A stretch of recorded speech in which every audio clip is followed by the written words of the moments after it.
Qu'as-tu, mon enfant? Je souffre et j'ai très mal. T'as mal où c'est?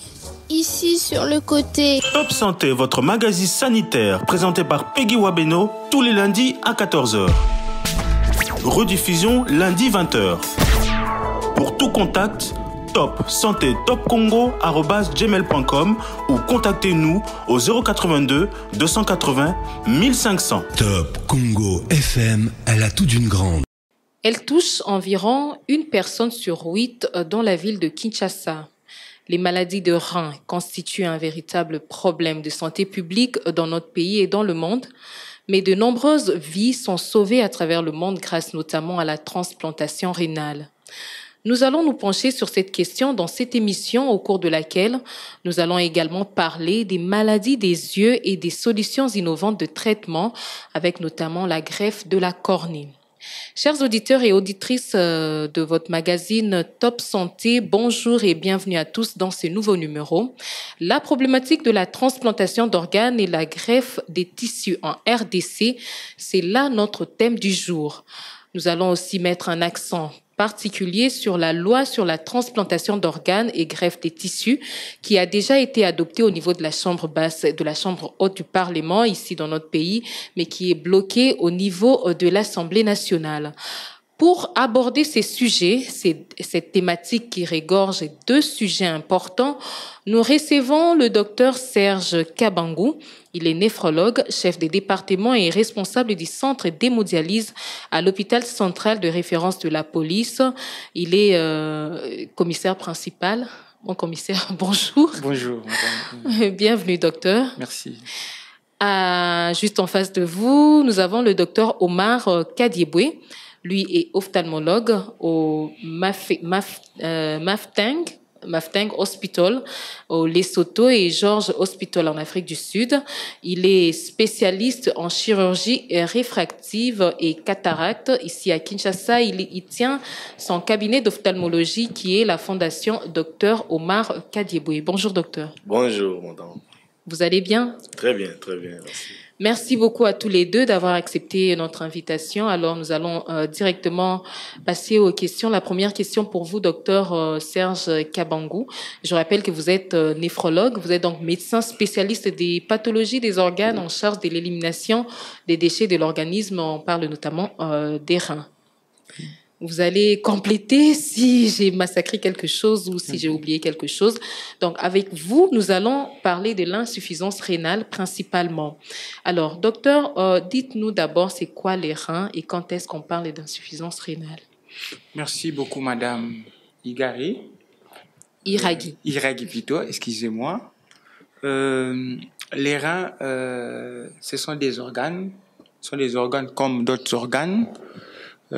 Qui se situe au niveau des lombaires, au niveau de l'espace lombaire.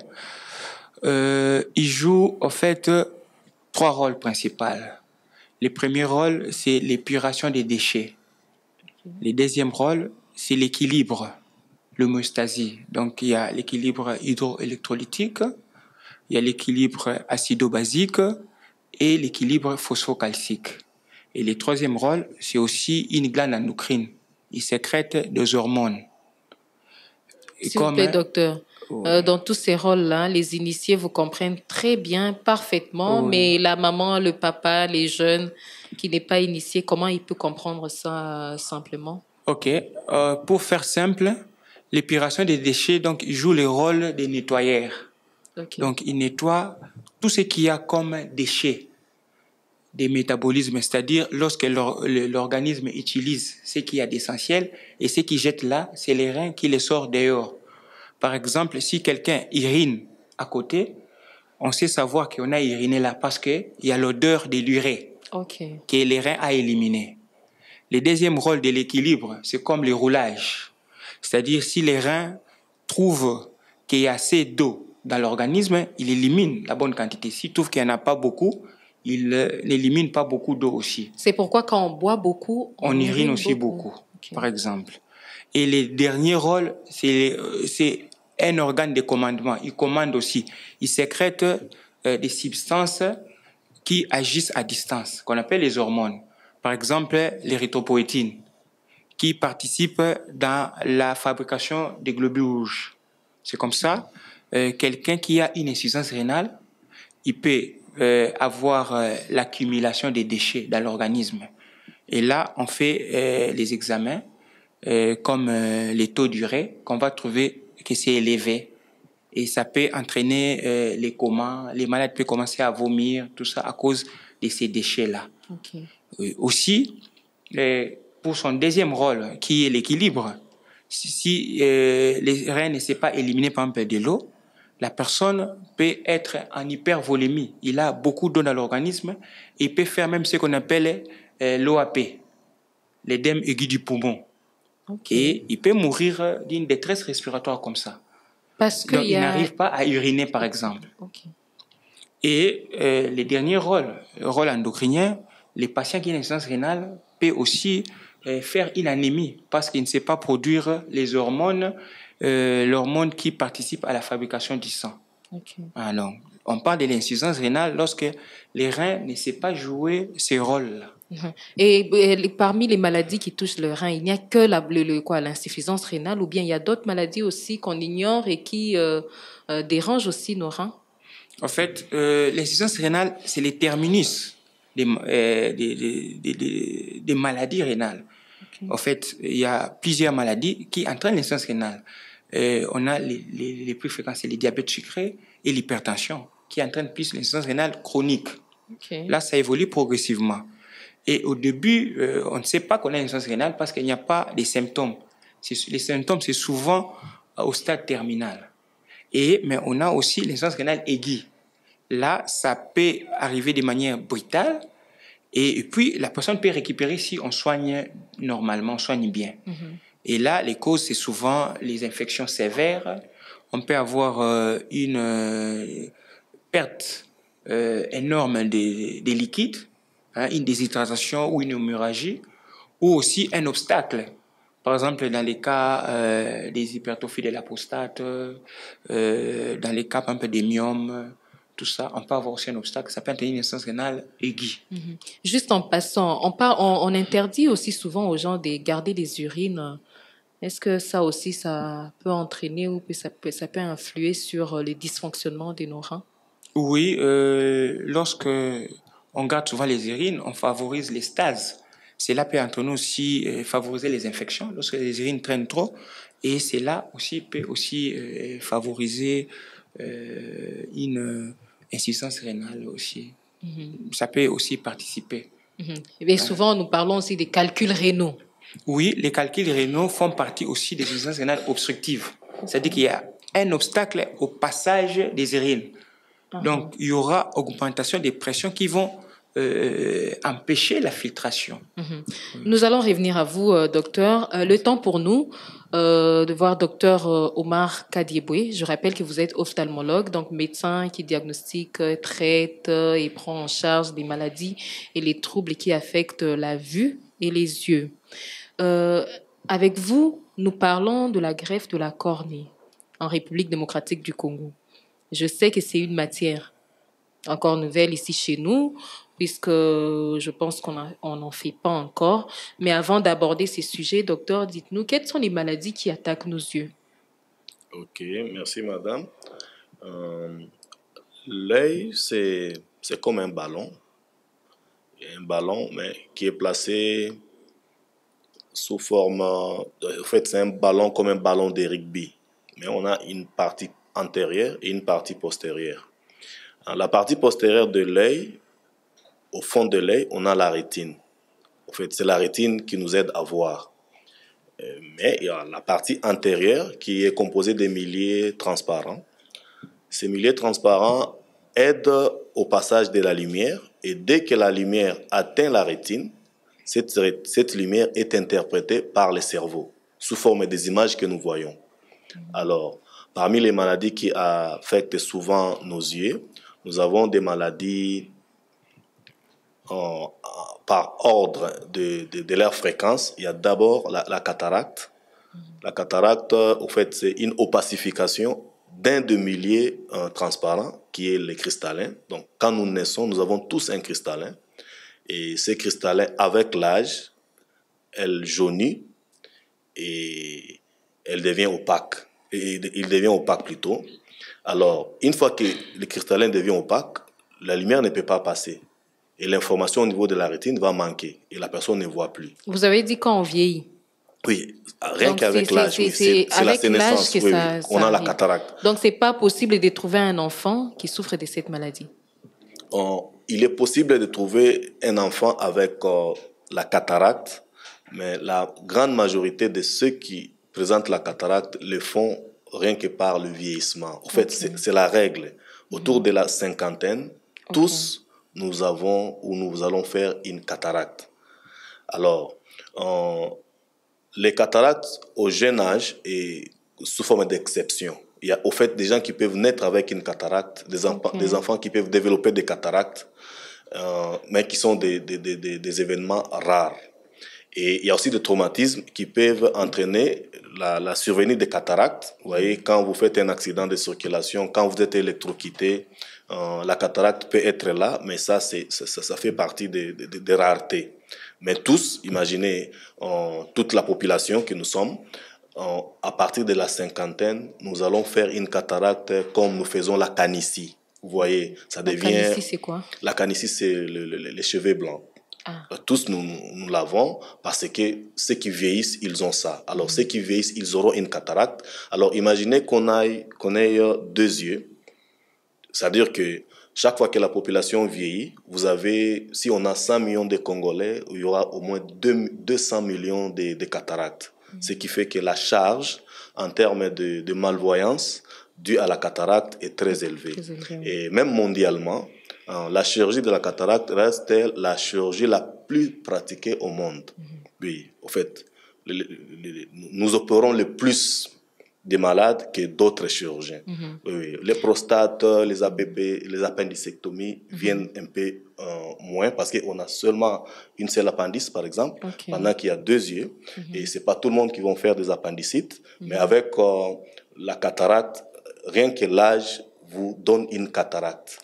Et ça rend maintenant la fréquence de cette maladie et aussi la cause de cécité en premier. Au fait, la cataracte occupe maintenant le premier rang de la cécité au monde. Heureusement que cette cécité liée à la cataracte est réversible. Une fois qu'on opère les malades, il peut en guérir. Oui. Et je dois signaler, avant que vous ne parliez d'autres maladies, parce que là, vous avez parlé d'abord de la cataracte, vous nous disiez, avant de commencer cette émission, que vous avez déjà effectué environ 800 opérations de cataracte. Avec quel taux de réussite? Oui, le taux de réussite, comme on dit, toute œuvre humaine, on peut toujours avoir des failles, mais pour la cataracte, ce sont des opérations qui mondialement sont reconnues, qui réussissent à presque 100%. Alors, parler des taux d'échec, c'est-à-dire vous opérez quelqu'un et par la suite il ne voit pas, il y a peut-être d'autres pathologies associées, telles que le glaucome et même le diabète. Ce sont des maladies qui viennent donner moins de chances aux personnes de voir. Mais ceux dont nous opérons, qui n'ont pas d'autres pathologies associées, qui voient, moi je crois plus de 90% ont toujours été contents de ce que nous faisons. En fait, ils voient mieux avec ce taux de réussite-là. Et vous verrez que nous avons dépassé les 800 cataractes ici, dans un cabinet privé. En Afrique du Sud, nous avons fait la même chose. Parce que ça, c'est ce que vous avez fait ici à Kinshasa avec la Fondation Dr Omar. Et ça se passe pareil de votre expérience en tant que médecin à Lesotho, en Afrique du Sud, ici à Kinshasa. Quelle est la différence en fait dans votre approche des traitements? Est-ce que la différence est sur le plan de la théorie ou plutôt de la pratique ou bien du plateau technique dont vous disposez? Oui, par rapport au plateau technique, en fait, la théorie est la même. En fait, l'anatomie et la physiologie ne peuvent pas changer. C'est-à-dire qu'en tant que médecin, nous sommes formés de la même façon. On nous apprend tous des maladies et comment les soigner. C'est-à-dire, ce que je fais ici, c'est ce que je fais en Afrique du Sud. Les plateaux techniques, oui, les hôpitaux changent, les milliers peuvent changer, les appareils utilisés peuvent changer, mais nos mains vont rester les mêmes. Et puis, la technique que nous apportons ici elle est la meilleure jusque-là. J'ai fait des small incision cataract surgery, c'est-à-dire ce sont des micro-incisions qui ne nécessitent pas qu'on puisse mettre des fils à la fin de l'opération. Et puis les malades sortent comme si... Une opération sans fil. Oui, et puis certains malades c'est parlent au laser. Mais vous parlez d'incision. Oui, on fait une incision, mais qui est minimaliste. Okay. Et ce qui fait qu'à la fin, on n'a pas de fil à enlever. Et puis les malades, une fois que je les opère, c'est fini. Ni vu, et puis, ni connu. Oui. Alors ça, c'est l'avantage par rapport à la technique.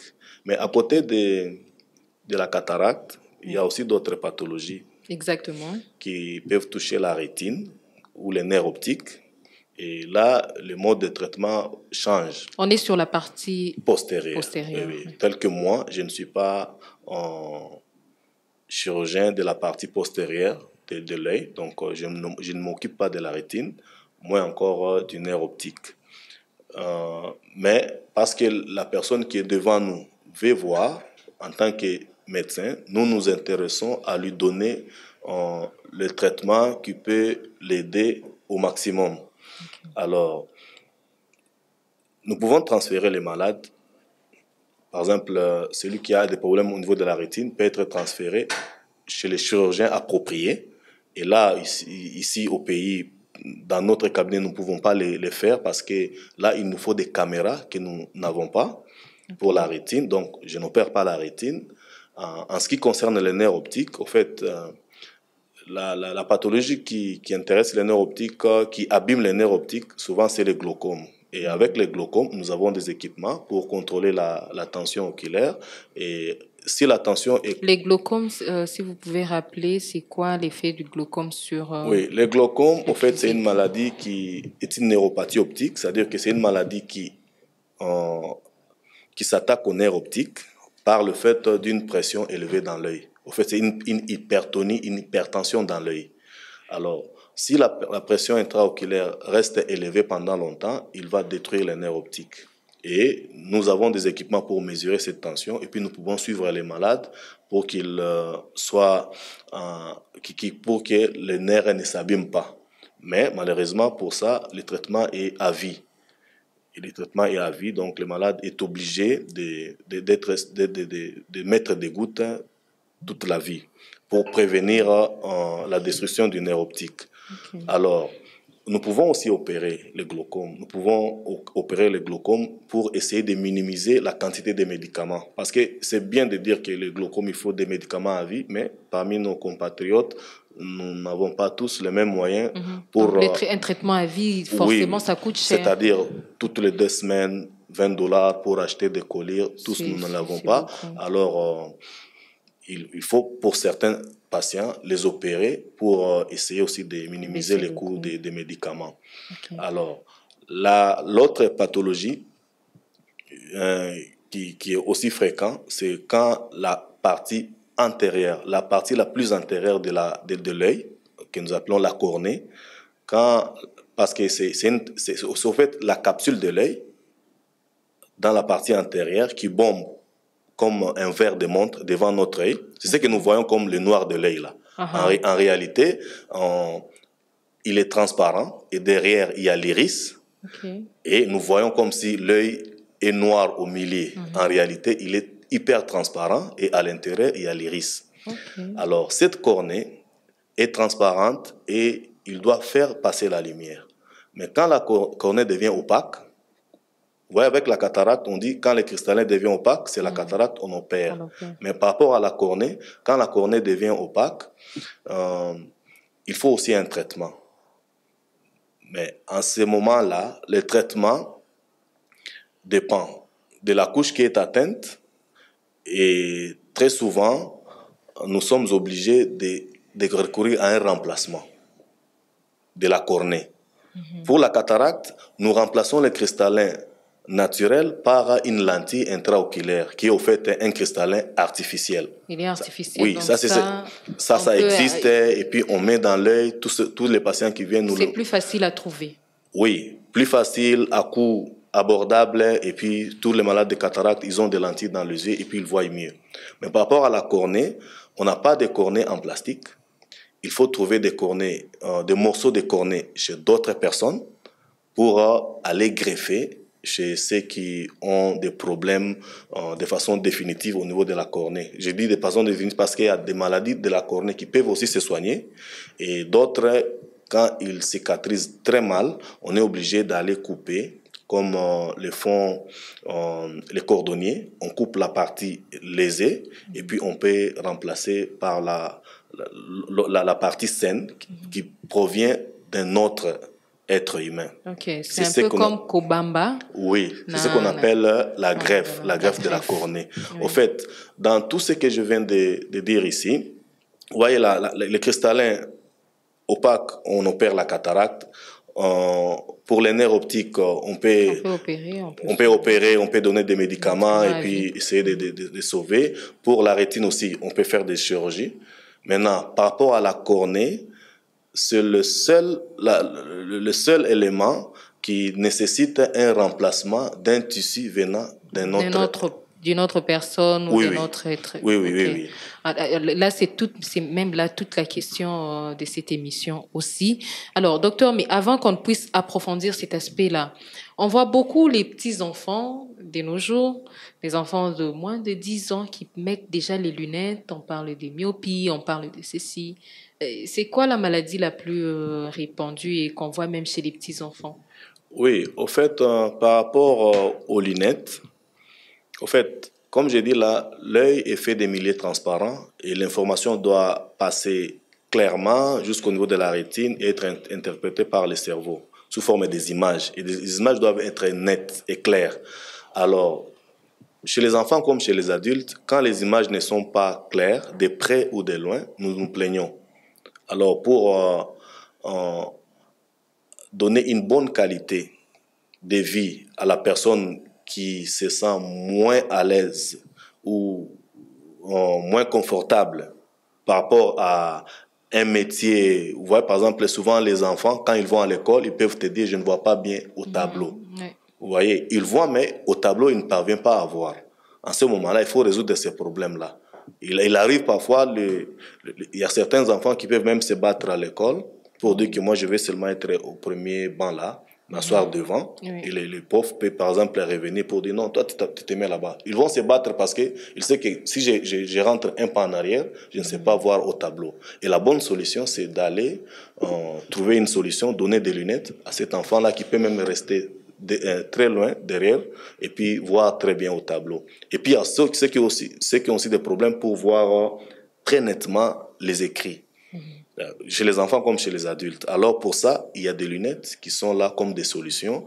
Et ce n'est pas une épidémie. Au fait, c'est souvent des besoins. Moi, j'opère souvent ici à Kinshasa, même à Kikwit, en province. Ce que nous pouvons remarquer est que les gens qui sont en province, par exemple, ils ont peut-être plus de 40 ans, mais ils ne se plaignent pas de problèmes du genre « je ne vois pas bien de près » parce qu'ils ne lisent pas.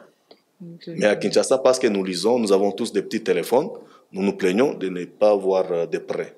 Alors, de l'autre côté, c'est au village. Vous vous levez le matin, vous allez au champ, bon, ne pas bien voir là, peut-être ceux qui lisent la Bible, mais en réalité, plein de personnes se plaignent et puis les lunettes viennent juste pour résoudre ces problèmes-là de la vision la plus claire possible.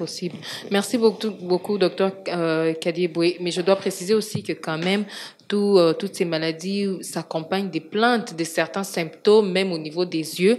Alors, avant de revenir à vous, docteur Kabangou, nous allons parler, est-ce que vous pouvez nous dire, puisque nous parlons, nous accentuons, nous posons un accent particulier sur l'insuffisance rénale, quels sont d'abord, avant de parler des options de traitement, quels sont les symptômes qui peuvent accompagner cette maladie pour que quelqu'un qui en souffre sache que vraiment, moi je suis dans une phase où je dois déjà voir le médecin? Là, il faut d'abord dire qu'on a des types d'insuffisance rénale. On a l'insuffisance rénale aiguë et l'insuffisance rénale chronique. L'insuffisance rénale chronique évolue progressivement, mais c'est irréversible. C'est-à-dire que la personne ne rentre pas au stade antérieur. Et là, on a 5 stades. Pour les 5 stades, généralement, les 4 premiers stades, il n'y a pas de symptômes. Et c'est seulement au dernier stade, au stade terminal, qu'on a souvent des symptômes. Le patient est asthénique, il se sent fatigué. Les patients peuvent présenter un syndrome irémique, c'est-à-dire il peut entrer même en coma, il peut commencer à vomir, il peut commencer à avoir des hoquets et parfois même il a un effondrement de la diurèse, c'est-à-dire qu'il n'urine pas une très bonne quantité. Il peut même perdre ses urines. Donc ce sont là les symptômes qu'on peut avoir surtout pour les cas chroniques. Les cas aigus, ça survient brutalement, mais la personne peut récupérer. Et là, en dehors de la pathologie sous-jacente, les patients peuvent présenter les mêmes symptômes. C'est-à-dire qu'il peut entrer en coma, il peut présenter des vomissements, il peut perdre sa diurèse, tout ça. Donc ce sont là... Et il n'y a pas de douleur qu'on ressent, non? Non, en tout cas, l'insuffisance rénale chronique, l'insuffisance rénale ne donne pas de douleurs. Les douleurs... Aiguë ou chronique? Oui, ça ne donne pas de douleurs. On peut avoir des douleurs au cas où il y a une pathologie sous-jacente qui entraîne des douleurs. Quelqu'un peut avoir des calculs, tout ça. Il peut avoir des douleurs, mais l'insuffisance rénale ne donne pas de douleurs. Et il est possible de passer de l'insuffisance rénale aiguë à chronique? Oui, lorsque l'insuffisance rénale aiguë est prise en charge et que la personne ne récupère pas, ça peut passer à une insuffisance rénale chronique aussi. Mais comment en guérir? Si on peut en guérir, quels sont les traitements? Comment se passe la prise en charge en fait? Alors, pour la prise en charge, il y a d'abord plusieurs étapes. Il y a d'abord, je dirais, plusieurs axes. Il y a pour l'insuffisance rénale chronique, par exemple, du premier stade au quatrième stade, l'objectif, c'est de ralentir la progression. Et là, on voit... on stabilise la pression artérielle. Si la pression est élevée, on donne des médicaments pour empêcher la perte, par exemple, des protéines. Si le patient est en train de perdre des protéines dans les urines, c'est aussi un facteur de progression. Et aussi soigner d'autres pathologies, d'autres facteurs de risques cardiovasculaires. Comme les troubles des lipides, par exemple, les dyslipidémies. On va interdire, par exemple, aux patients de prendre des plantes médicinales et puis de s'automédiquer, surtout avec les anti-inflammatoires non stéroïdiens comme Ibucap, pour l'ibuprofène, tous ces médicaments-là, les anti-inflammatoires. Donc, il faut les éviter parce que ce sont des médicaments qui entraînent souvent l'insuffisance rénale. Ok, c'est vraiment toute une liste de ce qu'il faut prendre, ce qu'il ne faut pas prendre, Oui. ce qu'il faut faire et ce qu'il ne faut pas Oui. faire. Il faut éviter, surtout dans nos milieux, ce sont des plantes médicinales. Peut-être pour renforcer les libidos. Vous voyez quelqu'un qui passe dans une terrasse avec des médicaments pour donner aux gens, non, voilà, ça c'est tel produit, tel produit, pour renforcer par exemple la libido, tout ça, c'est pour Donc, faire dans le cadre de la prévention, normalement, on doit Oui. éviter aussi la consommation désordonnée de ces différents produits ou Exactement. aliments qui peuvent demain ou après-demain nous causer du tort. Oui. Et quand est-ce que, docteur, intervient l'hémodialyse? Oui, maintenant, lorsque les patients est au stade terminal, c'est-à-dire lorsque les reins perdent plus de 80% de sa fonction, en ce moment-là, on doit suppléer. C'est-à-dire on doit utiliser un autre rein, soit un rein artificiel, ça c'est la dialyse, soit un rein naturel. C'est-à-dire maintenant on doit suppléer, les reins ne savent plus fonctionner. Alors, les reins artificiels, on peut utiliser on peut utiliser la dialyse, soit l'hémodialyse, c'est-à-dire on épure les déchets au travers des sangs, ou soit aussi on peut utiliser la dialyse péritonéale, c'est-à-dire on remplit la cavité abdominale par un liquide qu'on va laisser pendant un temps, qui va s'accumuler des toxines, et puis on va les drainer, et on les fait régulièrement. Pour cette première option ou les deux options dont vous avez parlé, on on remarque que dans notre pays, les personnes qui souffrent de cette maladie, d'abord, elle est coûteuse parce qu'elles sont obligées. Comment ça se passe en fait, puisqu'on voit des gens malades qui vont régulièrement à l'hôpital, peut-être 2 fois par semaine, et lorsque les accompagnants sont avec eux, c'est vraiment de la souffrance parce qu'il faut justement qu'on vous mette des fils qui doivent faire le drainage et tout ça. N'est-ce pas que c'est épuisant quand même pour la personne qui subit ça? Oui, effectivement, c'est vraiment très très difficile, très difficile la prise en charge, parce que c'est vraiment coûteux. Au stade terminal, pour l'hémodialyse qui est plus répandue ici à Kinshasa, je tiens à signaler d'abord que les nombres des spécialistes est vraiment peu nombreux parce que la RDC a moins de 40 néphrologues. Okay. À moins de 40 néphrologues pour plus de 80 millions d'habitants. C'est vraiment trop peu. Et puis, les centres de dialyse, il n'y en a pas beaucoup ici. On peut les citer au bout des doigts. On peut les citer au bout des doigts, comme les centres où je suis, les centres d'hémodialyse de la police, que nous gérons sous la bénédiction du docteur général Joe Kamanga, qui se bat vraiment pour les patients pauvres. Parce que je dirais que nous sommes les centres les moins coûtés quand même de la capitale. Vu votre caractère public. Oui, vu notre caractère public, notre caractère social aussi. Mais les coûts restent toujours élevés. Très élevés. Parce que les patients, d'abord, pour faire la dialyse, on doit avoir un abord vasculaire. C'est-à-dire soit on doit fabriquer une fistule, une fistule artério-veineuse. Il n'y a pas beaucoup de gens qui les font. On n'a pas beaucoup de chirurgiens cardiovasculaires. Ça, c'est vous-même qui les fabriquez? Et là, ce sont les chirurgiens cardiovasculaires. Okay. Moi, personnellement, néphrologue, je place des cathéters d'hémodialyse, les cathéters permanents et les cathéters temporaires. Les cathéters temporaires, c'est normalement pour... on les place juste pour soulager les malades pour une semaine juste. On l'utilise pendant une semaine. Mais ici, chez nous, vu les difficultés que les patients ont, on peut l'utiliser même jusqu'à 3 mois. 3 mois? 3 mois. Quelque chose qui est prévu pour... les conséquences, c'est que par la suite, les séances de dialyse ne seront pas de bonne qualité. Ce que nous utilisons, c'est plus si les patients vont traîner, va traîner avec les séances d'hémodialyse, on place les cathéters permanents. Là, les patients peuvent faire avec ça 5 ans. Et ça coûte? Oui, ça coûte toujours. Vous pouvez nous rappeler, nous donner une idée de combien coûte la prise en charge d'un malade qui est à ce stade-là et qui suit ce traitement de dialyse? D'abord, pour les cathéters, ça varie, c'est autour de $200. Les cathéters temporaires. Les permanents, c'est autour de $500. Alors, pour une séance de dialyse, la séance de dialyse coûte $100.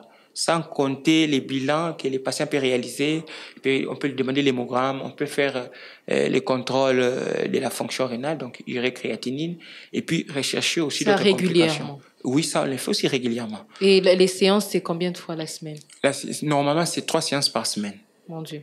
Donc, les patients doivent débourser, juste pour les séances d'hémodialyse, à peu près $1,200 les mois. Le mois. Quand on sait qu'on est un pays où on n'a pas d'argent, est-ce que normalement les problèmes liés notamment à l'insuffisance rénale ne devraient pas être pris en charge par l'État, la prise en charge en fait des malades?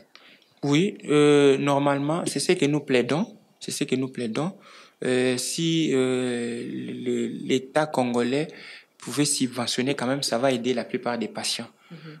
Alors, docteur, ici, aujourd'hui, je le disais à l'entame de cette émission, nous parlons en fait de la problématique de la transplantation d'organes et la greffe des tissus. En RDC, la greffe des tissus, on voit que c'est avec les yeux. Et la transplantation d'organes, on parle précisément des reins. À côté de cette solution dont vous parlez de la dialyse, c'est quoi l'autre solution pérenne? Oui, l'hémodialyse, c'est au fait une solution provisoire. C'est une prise en charge provisoire. Et les meilleurs traitements, c'est la greffe rénale, la transplantation rénale. Et c'est vrai que la greffe rénale, aujourd'hui, c'est vraiment dans beaucoup de pays qu'on les réalise. Et les coûts parce qu'ici chez nous on ne réalise pas encore, les coûts c'est autour des $20,000. Donc on trouve que les coûts est aussi élevé. Mais en 2 ans, si vous calculez les coûts, vous allez trouver que les coûts de la greffe rénale est moins par rapport au coût de l'hémodialyse, si on doit calculer toutes les dépenses que les patients tentent de réaliser. Et aussi, les patients, la greffe rénale a beaucoup d'avantages. L'avantage, c'est que les patients ne seront pas obligés de passer tous les moments, tout son temps à l'hôpital. Parce qu'il faut dire qu'en dehors du fait que l'hémodialyse coûte cher, il y a aussi les patients perdent son autonomie. Il doit passer à peu près 6 heures à l'hôpital parce qu'une séance de dialyse, normalement, c'est 4 heures. Et là, les temps qu'il quitte chez lui à la maison pour arriver à l'hôpital, il peut prendre 2 heures avec les embouteillages. Le temps qu'on le prépare, ça peut lui prendre encore 1 heure. Et on les branche à la machine, il fait 4 heures, ça fait déjà 7 heures. Le temps qu'on les débranche, ça peut prendre encore 30 minutes et le temps de rentrer à la maison. Donc, sans compter que cette situation est peut-être irréversible. Est-ce qu'on peut guérir une il fois fait comme ça, là, donc il passe à peu près 10 heures à l'hôpital 3 fois par semaine. Et au bout, est-ce qu'en fin de compte, une personne comme ça en guérit? Non, pas du tout. C'est un traitement discipline provisoire. Alors qu'avec une transplantation rénale, on peut reprendre sa vie normalement. Mais le problème, c'est que dans notre pays, c'est pas autorisé. Oui, dans notre pays, c'est pas autorisé. C'est ça, en fait, les problèmes. Donc, les gens dans notre pays qui peuvent profiter de cette technique, ce sont ceux qui partent les faire ailleurs. Parce que pour l'instant, tout ce que nous faisons, nous préparons les patients pour la greffe, on prépare les donneurs et les receveurs, et dès que c'est prêt, on l'amène dans les pays où on peut facilement, où la greffe est autorisée. Donc c'est ça. Ouais. Docteur Omar Kadieboui, c'est pratiquement la même situation avec la greffe de la cornée. Je le disais aussi au début de cette émission qu'une une proposition de loi qui a été déposée au niveau, est passée au niveau du Sénat. Elle est actuellement au niveau de l'Assemblée nationale. Elle est bloquée là-bas. J'aimerais savoir, qu'est-ce que, en fait, l'adoption aujourd'hui de cette loi pourrait changer dans l'amélioration de la vie ou des conditions de vie des populations, des patients qui souffrent notamment, qui ont besoin justement de cette greffe de la cornée? Oui, madame. Oui, par rapport à cette question, j'aimerais dire, comme le docteur Serge l'a dit, le meilleur traitement pour quelqu'un qui a une insuffisance rénale terminale, ce n'est pas la dialyse. La dialyse est provisoire et la greffe est le traitement définitif et qui a fait ses preuves. C'est-à-dire que quand on vous greffe, vous pouvez vivre longtemps. Par exemple, il y a des footballeurs qui ont été greffés et qui jouent, et puis on vous dit que celui-là, il avait un problème, et puis on a greffé. Tu ne peux pas croire parce qu'il a retrouvé sa vie normale. Et c'est ce qui est important, c'est ce que nous avons besoin. Avec les reins, vous voyez, on peut aller avec ces solutions temporaires, comme la dialyse, mais pour la cornée, par exemple, dès qu'il y a une cicatrice qui empêche l'entrée de la lumière, nous n'avons pas d'autre solution. Il faut la greffe ou bien vous devez rester... Sans la greffe, vous êtes condamné. Oui, vous ne voyez pas parce que la lumière ne passe pas. La cornée est transparente. Dès que la cornée ne permet pas le passage de la lumière, vous êtes malvoyant. Alors, parmi les patients que nous opérons ici à Kinshasa pour la cataracte, il y a aussi, comme vous avez posé la question, comment est le taux de réussite? J'ai dit que le taux de réussite est 90%. Oui, mais dans les 5% ou le 1% d'échecs, il y a des patients qui ont présenté des lésions au niveau de la cornée. Parce qu'il y a au niveau de la cornée une couche, parce que la cornée a 5 couches, mais la 5e couche, la couche interne de la cornée, on appelle l'endothélium, a des cellules très limitées. Ce nombre de cellules, à la naissance, nous l'avons autour de 3000 et 4000. Et avec l'âge, ces cellules diminuent. Et l'intervention de la cataracte, parce que nous faisons des manipulations à l'intérieur de l'œil. Il y a aussi des cellules qui sont lésées, pas parce que nous voulons les léser, mais parce qu'on opère. Alors, si les patients avaient déjà au préalable un nombre réduit de cellules, par exemple un patient qui se présente avec 1500 cellules, au lieu de 3000. oui, et il y a une cataracte qui se présente, on trouve la nécessité d'abord d'enlever la cataracte, mais le patient s'expose au même moment au risque d'avoir les cellules aller en deçà de 1000, ce qui va entraîner une entrée de liquide excessif au niveau de la cornée, de l'instrument de la cornée, et les rend flous. On appelle ça la décompensation cornéenne. À Kinshasa, dès que vous avez un patient qui présente une décompensation cornéenne à cause de lésions au niveau de l'endothélium post l'intervention de la cataracte, ce patient-là va rester comme ça, parce qu'on n'a pas de solution. La solution qui existe, c'est d'aller faire une greffe. Et puis la greffe, c'est de ne pas seulement aller enlever toute la cornée, mais juste une partie, cet endothélium seulement. On va prendre l'endothélium collé à la desmette, qui est une fine membrane de la partie de la cornée qu'on va prendre chez les donneurs pour aller donner chez les receveurs. Et même quand on réalise la technique là, ça ne prend pas 2 heures. Ce sont des petits trucs que nous faisons et la personne peut récupérer. Mais parce que nous sommes au Congo et que la loi n'a pas permis, nous sommes encore bloqués et plein de gens sont malvoyants rien que parce que la cornée a fait une décompensation ou bien il y a une cicatrice irréversible sur la cornée. Et nous avons besoin de ces greffes-là pour nos patients. Pour l'instant, nous les envoyons à l'extérieur du pays. Ils vont souvent dans certains pays des Grands Lacs. Il y a des pays qui font des greffes. Nous les envoyons là-bas. En Afrique du Sud, on fait des greffes. Tous les Maghreb font les greffes. Moi, je peux dire le monde entier fait les greffes, sauf le Congo et quelques pays qui... Mais qu'est-ce qui manque pour notre pays, sachant notamment que la loi cadre de la santé publique encadre cette question. On sait que la greffe, tout comme la transplantation, ce sont des opérations qui se font sur base des organes donnés volontairement par les donneurs et c'est encadré par le pays, notamment à travers cette loi. Pourquoi chez nous, la loi qui encadre cette pratique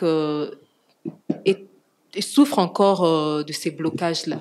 Oui, il y a plein de gens qui ont travaillé sur cette question depuis très longtemps. Je vous rappelle que l'Afrique du Sud, par exemple, a commencé à faire des greffes depuis 1960.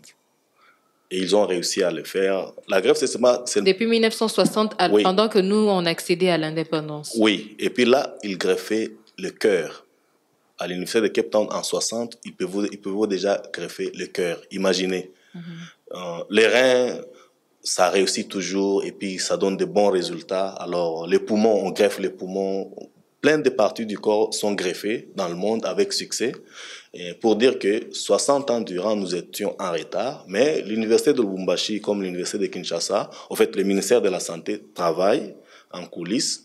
C'est ainsi que cette loi-là, même ce qui est dit sur la loi cadre de la santé publique, en 2006, on ne parlait pas de la transplantation ni des greffes d'organes. Parce que les gens travaillent en coulisses, ils ont glissé ça dans cette loi-là. C'est ainsi que dans la suite logique, on devait organiser les cadres. Vous voyez, tel qu'avec la transfusion sanguine, il y a un cadre. Il y a un centre national de transfusion sanguine et puis on sait que les sangs, par exemple, si vous donnez le sang, ça doit être une donation. Personne n'est autorisé à vendre le sang, par exemple. Alors, par rapport aux organes, nous avons besoin que cette loi qui encadre soit aussi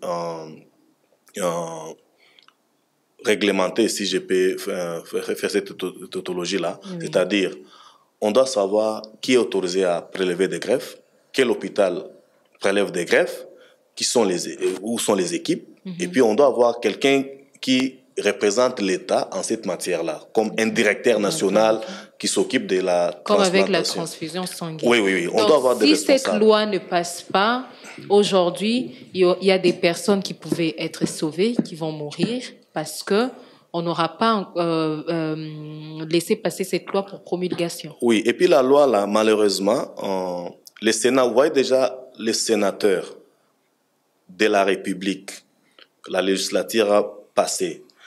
Ils ont étudié la loi et l'ont votée.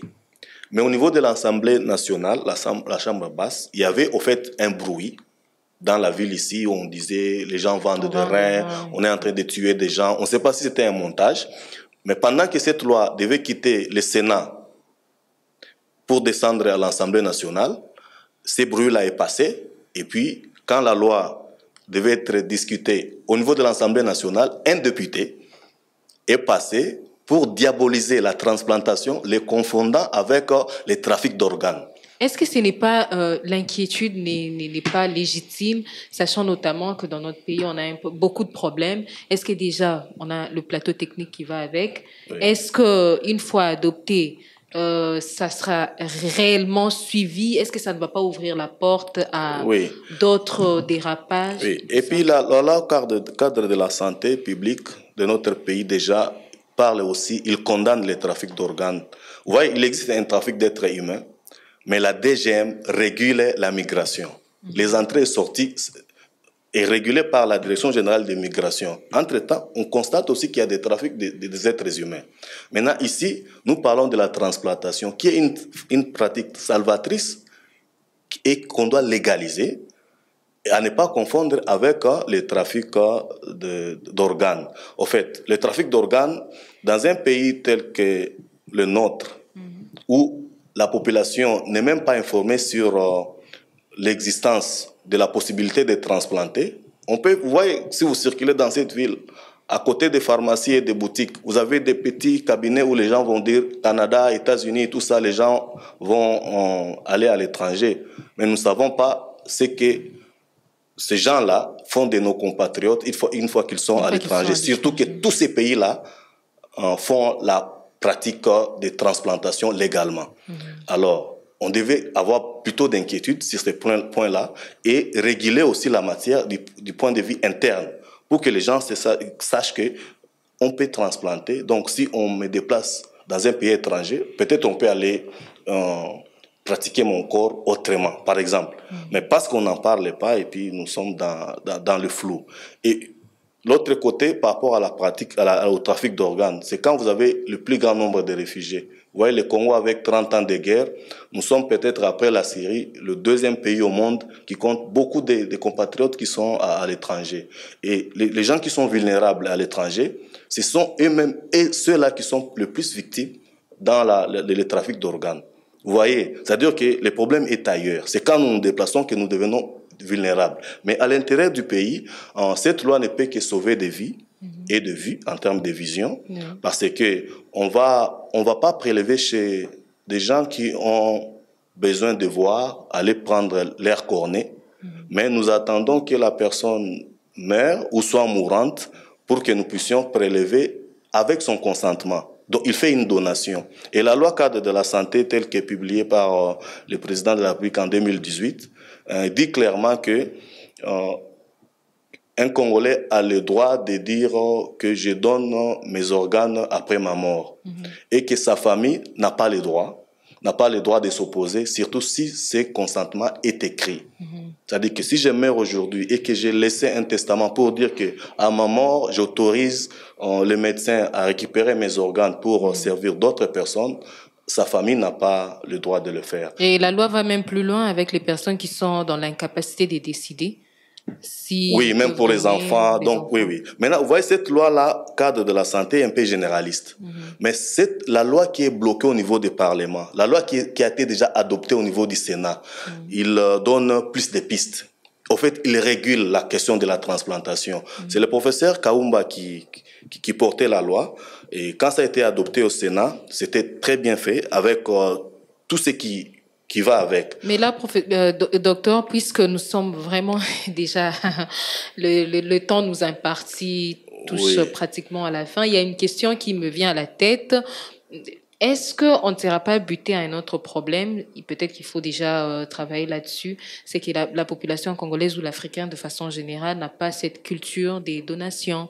Savoir que je me prépare après ma mort, mon corps peut aider à sauver une vie. Est-ce que vous travaillez aussi sur cet aspect-là déjà? Oui, peut-être le docteur Serge pourra ajouter. Mais ce que moi je sais est que La population est peut-être réticente par rapport aux rumeurs.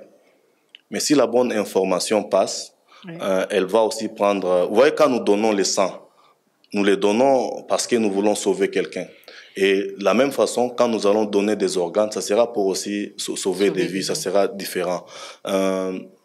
Nous venons à cette émission surtout pour lancer l'appel aux députés, les 500 députés, là où la loi est bloquée. Oui. Les sénateurs, nous disons bravo, ils ont fait le travail qu'il fallait faire.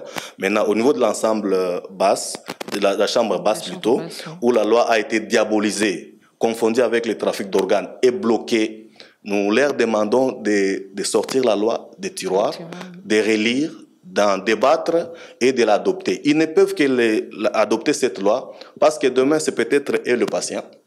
C'est peut-être... Ou un membre de famille. Oui, et imaginez, nous sommes au Congo. Bon, peut-être parce qu'eux, ils ont la possibilité d'aller à l'étranger. Oui, vous voyez, moi, j'ai évolué en Afrique du Sud. Il y a des Congolais que j'aide pour voyager à l'étranger. Parfois, même l'avion ici, les compagnies des compagnies d'aviation peuvent vous refuser l'accès si l'état de santé ne le permet pas. C'est-à-dire, il y a des moments où vous serez malade et que vous avez peut-être besoin d'un greffon et que vous devez quitter le pays, mais l'aviation a aussi ses régulations. On peut peut-être vous dire que vous ne pouvez pas prendre l'avion à cause de votre état de santé. Et même quand vous arrivez, il y a aussi des pays où on n'a pas institutionnalisé comment on dit, la xénophobie. Mais on va vous dire, par exemple, quand on prélève des greffons, il faut d'abord donner aux nationaux. Et que pour les étrangers, peut-être, si ce n'est pas dit, ce sont des manœuvres compliquées. J'ai assisté une fois un Zimbabwéen et un Congolais en Afrique du Sud. Les gens disaient, mais ces gens-là, ils ne vont pas prélever les organes chez eux, ils viennent prendre chez nous. Et on ne comprend pas. Nous sommes 100 millions et vous allez embêter ceux qui sont 50 millions. C'est quand ça devient contradictoire. Oui. C'était là aussi votre dernier mot, très rapidement, docteur Kabangou. Oui, merci encore, madame. C'est votre mot de la fin aussi. Ah, ok. Ce que je dirais d'abord par rapport aux donneurs qui peuvent être méfiants. En fait, nous préparons toujours les patients, nous préparons les receveurs et les donneurs. On leur parle des avantages comme des inconvénients de la greffe, des patients que nous préparons pour l'étranger. Parce qu'au niveau de l'hôpital central de la police, nous avons signé des partenariats avec quelques hôpitaux indiens parce qu'on trouve qu'ils sont aussi, les coûts est un peu plus bas. Alors on prépare. Et parmi les objectifs de préparation, c'est de voir d'abord si les donneurs, en donnant son rein, s'il ne va pas refaire la maladie rénale. C'est comme ça qu'on fait d'abord des bilans, pour voir s'il va... Parce que comme on a des reins, on se pose la question, est-ce que s'il donne un rein, est-ce qu'il ne va pas faire une insuffisance rénale? Et si on trouve qu'il n'y a pas de risque, à ce moment-là, on continue avec la préparation et on l'explique. C'est vrai, il y a les risques opératoires, comme toute autre intervention, comme la chirurgie des cataractes, comme les appendicectomies, c'est la chirurgie. C'est comme ça, il y a toujours un anesthésiste qui évalue. Le risque zéro n'existe pas. Le risque zéro n'existe pas, effectivement. Il y a l'anesthésiste qui évalue, il y a les chirurgiens aussi qui évaluent. Alors, ce que je peux encore ajouter, comme c'est les mots aussi de la fin, je demande vraiment à la population de faire des check-up. C'est très important. Parce que la prise en charge de l'insuffisance rénale chronique est très très difficile. Surtout que chez nous, la greffe rénale n'est pas encore acceptée. Et aussi aux collègues qui suivent les hypertendus et les diabétiques, de faire toujours les bilans de la fonction rénale, de demander l'urée, la créatinine, de faire ne serait-ce qu'une bandelette urinaire, et aussi, si possible, de les envoyer chez un néphrologue. À l'hôpital central de la police, il y a toute une équipe qui est là, qui collabore avec tout médecin, juste pour aider les patients. Parce que la prise en charge est coûtée. Merci beaucoup. Je signale quand même que le cabinet d'ophtalmologie du docteur Omar Kadieboué se trouve au numéro 7 de l'avenue Université à Limité, référence immeuble Souzanila. Oui, madame, s'il vous plaît, si vous nous accorderez, un point que le docteur Serge a dit là, Oui. les donneurs et les receveurs qu'on prépare. Au fait, ça, c'est ce que les députés doivent comprendre. Nous sommes un pays pauvre. On ne doit pas ajouter à la pauvreté d'autres facteurs. C'est-à-dire, il est possible de transplanter les reins d'un donneur vivant vers un receveur. Vous voyez? Mais si la loi est adoptée, nous pouvons recueillir des reins sur des patients décédés. C'est ce qui est moins coûteux et moins problématique. Mais ce que le docteur dit ici, qu'il prépare les donneurs et les receveurs, c'est-à-dire dans une famille, vous avez un père qui est en insuffisance rénale, on va checker dans la famille un volontaire qui va accepter de donner un de ses reins. Ils vont voyager ensemble jusqu'en Inde, rien que pour qu'un chirurgien enlève le rein d'un fils, pour qu'on va pendant qu'on a des chirurgiens ici, qui peuvent le faire sur place, et la loi est bizarrement bloquée au niveau de l'Assemblée. Le coût est doublement excessif. Oui. Merci beaucoup. Merci beaucoup, docteur Omar Kadieboué. Vous êtes ophtalmologue. Docteur Kabangou, vous êtes néphrologue. Docteur Serge Kabangou. Nous avons parlé avec vous de la problématique de la greffe des tissus et de la transplantation en rénale. Madame, messieurs, c'est ici que nous clôturons. Nous bouclons avec cette émission. Merci de nous avoir suivis. Nous disons merci à John Konde qui était à la mise en onde et Patrick Mongongo qui était à YouTube, qui nous a permis de vous retrouver chez vous via YouTube. Merci aussi à Miguel Mena qui coordonne cette émission. Nous nous retrouvons à la prochaine émission, à lundi prochain. Au revoir. Maman, viens voir. Qu'as-tu, mon enfant? Je souffre et j'ai très mal. T'as mal où c'est? Ici, sur le côté. Top Santé, votre magazine sanitaire, présenté par Peggy Wabeno, tous les lundis à 14h. Rediffusion lundi 20h.